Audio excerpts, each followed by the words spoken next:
Hey everybody, how's it going? It's been a weird couple of weeks, and I hope everybody's doing okay. I've been to the Smoky Mountains and back.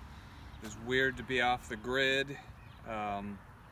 When we came back, boy, all kinds of crazy developments had happened. Anyway, it's springtime, my favorite time of the year. It's been nice to get outside. In the last couple of days, I planted the remaining pollinator plants, remember from the winter. I had about 12 of them in my garage, and I got those in the ground over here. I just emptied the compost tumbler, so my garden beds here are ready to go and start producing. These are just a few of the plants that we grew inside, and gonna get some stuff in the ground. So I'm looking forward to spring. Spring is great, but it's going to be different. It's going to be unlike any spring that we've ever had. So Miss Hussein and I have spent some time on the phone today, and we thought about what we'd like you to do. And for us, the biggest why for the project that we're going to introduce to you right now is just to get you guys outside. So we know that there's restrictions on what you can and can't do. But one of the things that Governor Holcomb just said was you need to prioritize your health, and getting outside is a part of that. So this project working title is Get Out of There, Spring Corn Term 2020. So a couple reasons why, as I already mentioned. The environment is outside, it turns out, right? Environmental science, you should be outside. The other thing that's worth mentioning is this is a weird time.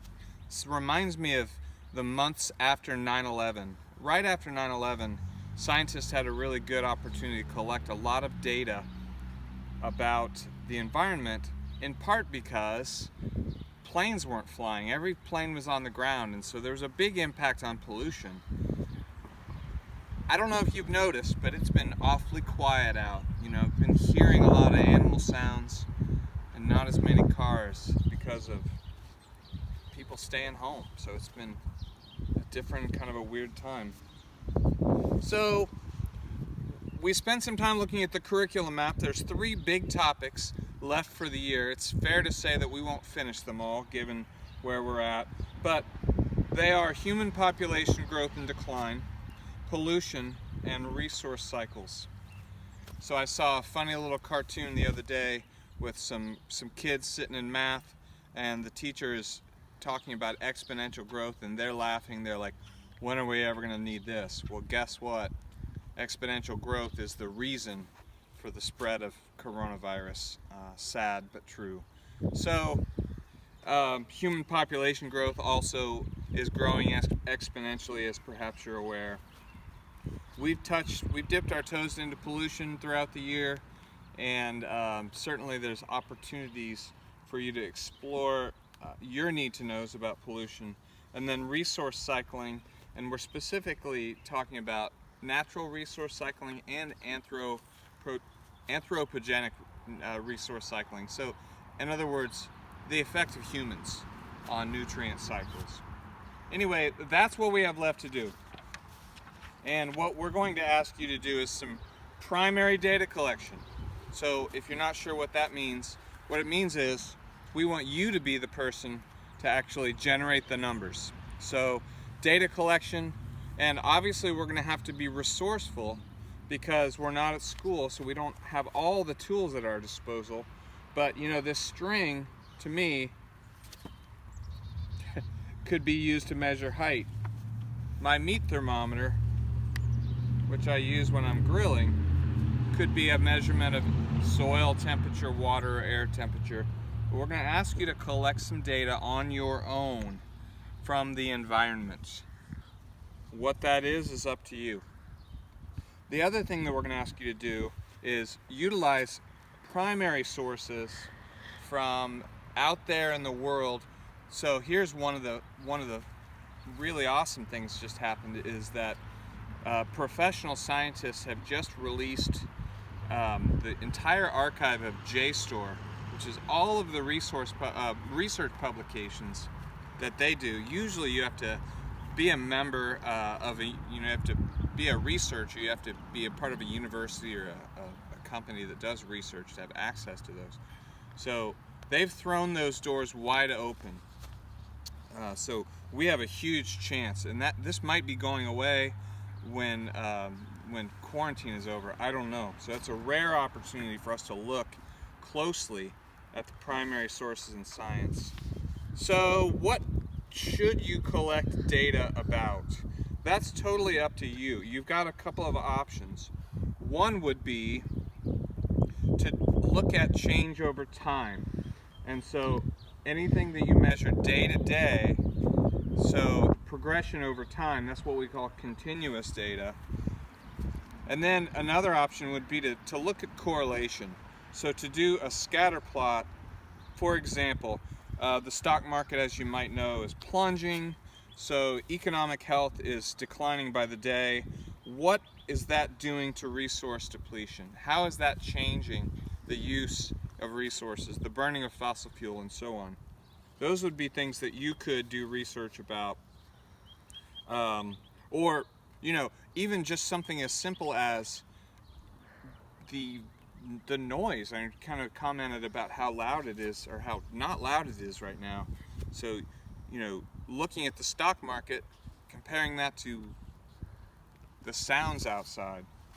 So we want you to just take a week to really think about topics that you're interested in from the curriculum, generate a lot of questions, and have a hypothesis. Maybe after a week of doing research, have a prediction in mind. We're going to ask you to really keep it simple. We're going to ask you to keep it measurable, something that you can communicate in numbers, and pretty focused.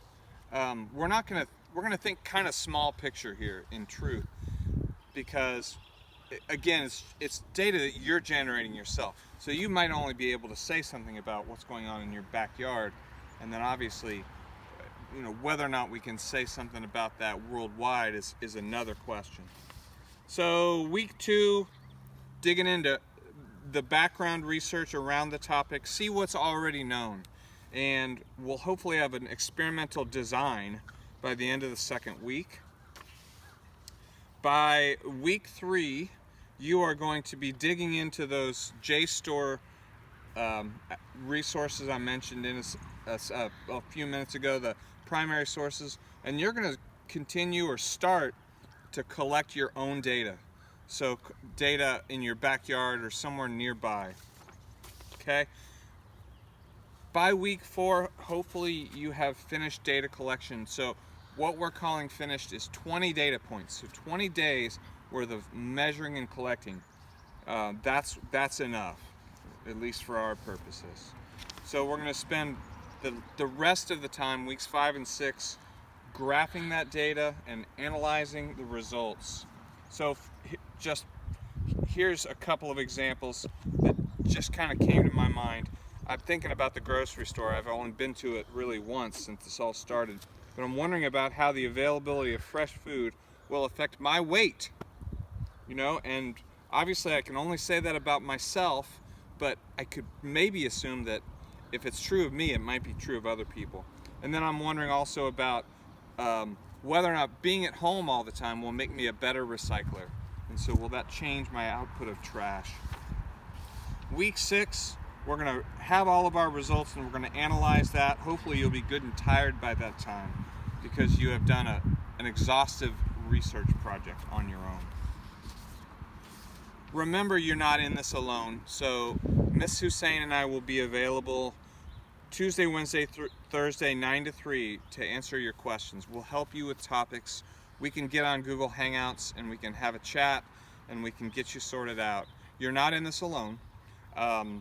Stay healthy, everybody. This will pass. This is a weird time, and man, it's gonna be weird for us too, for what it's worth. This sitting at the computer screen all day in a room by myself is it's not everything it's chalked up to be. So anyway, we'll touch base soon. We're gonna get your need to knows right now and see how badly we've confused you, and we'll we'll fix the mess in the next couple of days. All right? Bye.